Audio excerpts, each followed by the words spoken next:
భారీ వర్షాలతో గోదావరి ఉగ్రరూపం దాల్చింది. భద్రాచలం వద్ద 42.6 అడుగులకు నీటి మట్టం చేరింది. 43 అడుగులు చేరితే మొదటి ప్రమాద హెచ్చరిక జారీ చేయనున్నారు. కాసేపట్లో మొదటి ప్రమాద హెచ్చరిక జారీ చేసే అవకాశం ఉంది. రాత్రికి ధవళేశ్వరం బ్యారేజీ వద్ద మొదటి ప్రమాద హెచ్చరిక స్థాయికి నీటి మట్టం చేరనుంది.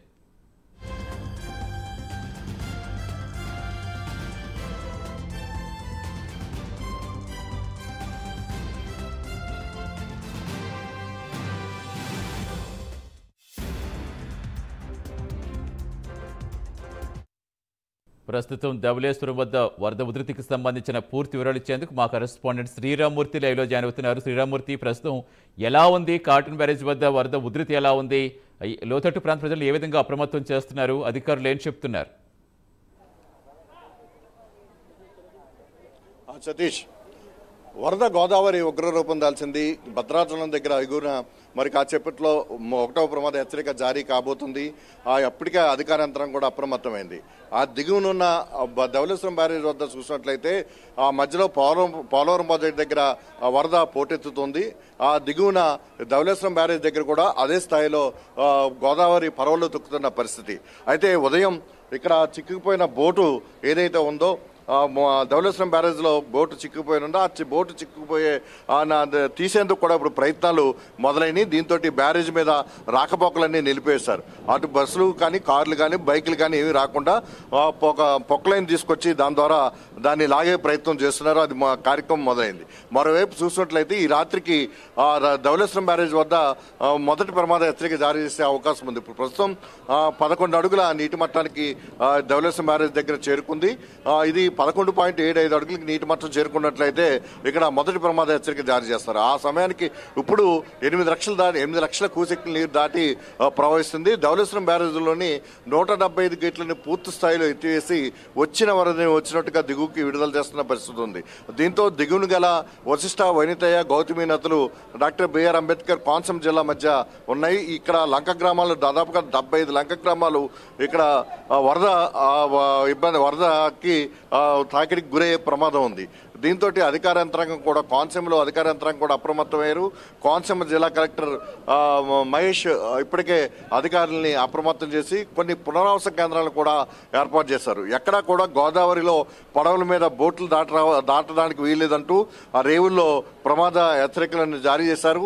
అలాగే ఎవరు కూడా లైఫ్ జాకెట్లు ధరించకుండా, రక్షణ లేకుండా ఎవరు కూడా బోట్లు లంకల్లోకి, గ్రామాల్లోకి వెళ్ళొద్దని చెప్పి కూడా హెచ్చరికలు జారీ చేసిన పరిస్థితి. ఇప్పటికే పి గన్నవరం మండలంలో కనక్కాయ లంక, అలాగే ఏదైతే గంటి పెదపూడి దగ్గర బూరుగు లంక తో పాటు మరొక 4 గ్రామాలకు కూడా పూర్తిగా గత 3 రోజులుగా రాకపోకలు దిగిపోయి ఈ రోజైతే కనక్కాయ లంకకి కాజ్వే మించి వరద నీరు ప్రవహించడంతో ఇక్కడ కూడా స్థానికులు అవస్థలు పడుతున్న పరిస్థితి కనిపిస్తుంది.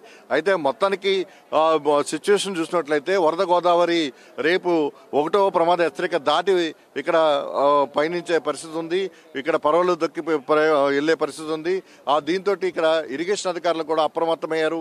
ఎప్పటికప్పుడు ఆ గేట్లని అంటే నీటి యాజమాన్యం ద్వారా వచ్చిన వరదని వచ్చినట్టుగా దిగువకు విడుదల చేస్తున్నారు. అలాగే పోలవరం ప్రాజెక్టులో స్పిల్వేలో మొత్తం 48 గేట్లను పూర్తిగా ఎత్తు ఉంచారు. ఈ పోలవరం ప్రాజెక్టు ఎగునికల్లా ముంపు మండలాలు చింతూరు, విఆర్పురం, కోనవరం, ఎటపాక ఈ 4 మండలాల్లో మొత్తం ఏదైతే లంక గ్రామాలు కానీ, గిరిజన గ్రామాలు కానీ ఉన్నాయో మొత్తం 105 గ్రామాల వరకు పూర్తిగా రాకపోకలు దిగిపోయినాయి. ఇక్కడ చూసినట్లయితే ఇప్పటికే సబరి విపరీతంగా పొంగి ప్రవహిస్తుంది. చాలా పరవలు తొక్కుతుంది. కోనవరం దగ్గర దాదాపు 80,000 నుంచి 1,00,000 క్యూసెక్కుల నీరు వచ్చి కలుస్తుంది. దీంతో బ్యాక్ వాటర్ కూడా భద్రాచలానికి తగులుతుంది. దీనివల్ల భద్రాచలం దగ్గర కూడా వరద నీటి మట్టం భారీగా పెరుగుతున్న పరిస్థితి కనిపిస్తుంది. అయితే ఈ వరద ప్రభావంతో ఏలేరుపాడు, అలాగే కుక్కునూరు మండలాల్లో కూడా చాలా ప్రమాదకర పరిస్థితులు చోటు చేసుకున్నాయి.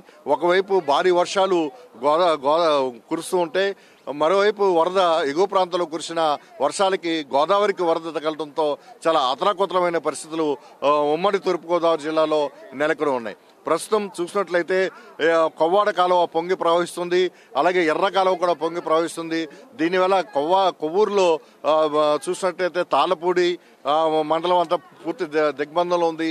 అలాగే ఎర్ర కాలువ ప్రభావంతో నల్లజర్ల మండలం అలాగే నిడదోలు ప్రాంతంలో కూడా పూర్తి స్థాయిలో ఇక్కడ గ్రామాలు దాదాపుగా 30 గ్రామాలు జలదిగ్బంధంలో చిక్కుకున్నాయి. వీరందరినీ కూడా పునరావాస కేంద్రానికి తరలించడానికి జిల్లా కలెక్టర్ ప్రశాంతి ఆదేశాలు జారీ చేశారు. ఇప్పటికే ప్రత్యేక అధికారుల్ని ఇక్కడ నియమించి పునరావాస సహాయక చర్యల్ని పర్యవేక్షిస్తున్నారు. అయితే రేపటికి మరింతగా వరద పెరిగే పరిస్థితి ఉండడంతో ముంపు గ్రామాలు ఏదైతే ముందుగా గుర్తించారో ఆ ప్రాంతంలో ఉన్న వారందరినీ కూడా సురక్షిత ప్రాంతానికి తరలించడానికి బోట్లను కూడా సిద్ధం చేశారు. అలాగే పునరావాస కేంద్రాలు సిద్ధం చేశారు. నిత్యావసరాలు కూడా సిద్ధం చేసుకున్న పరిస్థితి. మొత్తం 3 అల్లూరు జిల్లా, అలాగే తూర్పుగోదావరి, డాక్టర్ బిఆర్ అంబేద్కర్ కోనసీమ జిల్లా, అలాగే ఈ మొత్తం కలెక్టర్లందరూ కూడా అప్రమత్తమయ్యారు.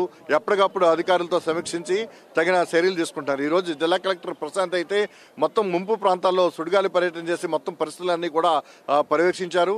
ఎక్కడ ఎలాంటి విపత్తు ఎదురైనా సరే ఎదుర్కోవడానికి యంత్రాంగంత సిద్ధంగా ఉండాలని చెప్పేసి ఎవరైతే పని చేయడానికి ఇష్టం లేరో వాళ్ళందరూ కూడా వెళ్ళిపోవచ్చని కూడా ఆవిడ ఆదేశాలు జారీ చేసిన పరిస్థితి ఉంది.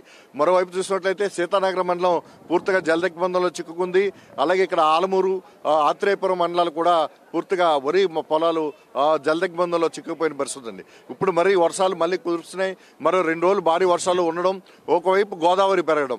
గోదావరి పెరిగితే కురిసిన వర్షం ఈ అవుట్ఫాల్ స్లూయిస్ ద్వారా గోదావరిలోకి చేరుకోవడానికి అవకాశం ఉండదు. దీంతో ముంపు పెరిగి మరింత పంటకి నష్టం జరిగే పరిస్థితి ఉంది. అలాగే గ్రామాలు కూడా ముంపుకు గురయ్యే పరిస్థితి ఉంది. మరోవైపు సింతూరు ఏజెన్సీలో చూసినట్లయితే అంతర్రాష్ట్ర రహదారులు మొత్తం తెగిపోయి 326 ఏదైతే విజయవాడ టు ఛత్తీస్గఢ్కి వెళ్ళే జాతీయ రహదారి ఉందో మొత్తం కొట్టుకుపోయిన పరిస్థితి ఉంది. దీంతో రాకపోకలు నిలిచిపోయి ఎక్కడికక్కడే లారీలు, వాహనాలు నిలిచిపోవడంతో అక్కడ ఉన్న డ్రైవర్లు కానీ వాహనాలు ఉన్న ప్రయాణికులు కానీ అవసరపరుస్తున్న పరిస్థితి ఉంది. మరోవైపు చెట్టి దగ్గర జాతీయ రహదారి 30 కూడా వాటర్ ప్రవహిస్తుంది. దీంతో కూడా ఇక్కడ వాహనాలు ఆగిపోయినాయి. ఇక్కడ కూడా ప్రజలు అంటే ప్రయాణికులు, అలాగే ఆ లారీ వాహనాలు ఉండిపోయిన డ్రైవర్ కూడా అనేక అవస్థలు పడుతున్న పరిస్థితి ఉంది. అలాగే చింతూరు ఏజెన్సీ మొత్తం మీద ఏదైతే వరద ప్రభావం ముంపు ముంచుకొస్తుందో ఒకవైపు శబరి, మరోవైపు భద్రాచలం, గోదావరి ముంపు వస్తుండటంతో హాస్టల్లో ఉన్న విద్యార్థులను అందరినీ కూడా ఖాళీ చేసి సురక్షిత ప్రాంతానికి తరలిస్తున్నారు.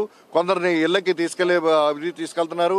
వీరందరినీ కూడా బోట్ల ద్వారా ఒడ్డుకి అంటే ఏదైతే రక్షణ ప్రదేశానికి తేల్చున్న పరిస్థితులు ఇక్కడ కనిపిస్తున్నాయి. ఏదైనా వరద గోదావరి ఉప్పొంగి ప్రవహిస్తున్న పరిస్థితి ఉంది. ఇదంతా మరింత ఉగ్రరూపం దాల్చితే తదనుగుణంగా తగిన చర్యలు తీసుకోవడానికి కూడా అధికార యంత్రాంగం అప్రమత్తం అవుతుంది. ఇప్పటికే రాష్ట్ర ప్రభుత్వం, ముఖ్యమంత్రి చంద్రబాబు నాయుడు దీని మీద కూడా సమీక్షించారు. జిల్లా కలెక్టర్లతోటి ఇక్కడ ఏం జరుగుతుంది, ఎలాంటి పరిస్థితులైనా ఎదుర్కోవడానికి సిద్ధంగా ఉండాలని చెప్పి ఆదేశాలు జారీ చేశారు.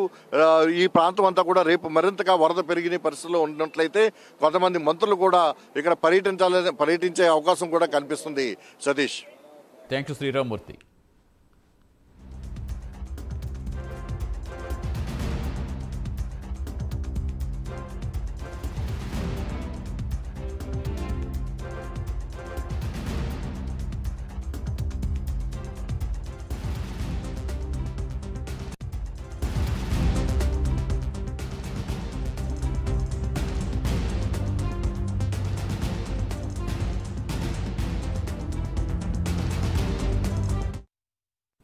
భారీ వర్షాలతో గోదావరి ఉగ్రరూపం దాల్చింది. భద్రాచలం వద్ద 42.6 అడుగులకు నీటి మట్టం చేరింది. 43 అడుగులకు చేరితే మొదటి ప్రమాద హెచ్చరిక జారీ చేస్తారు. ఇక కాసేపట్లో మొదటి ప్రమాద హెచ్చరిక జారీ చేసే అవకాశం ఉంది. రాత్రికి ధవళేశ్వరం బ్యారేజ్ వద్ద మొదటి ప్రమాద హెచ్చరిక స్థాయికి నీటి మట్టం చేరనుంది.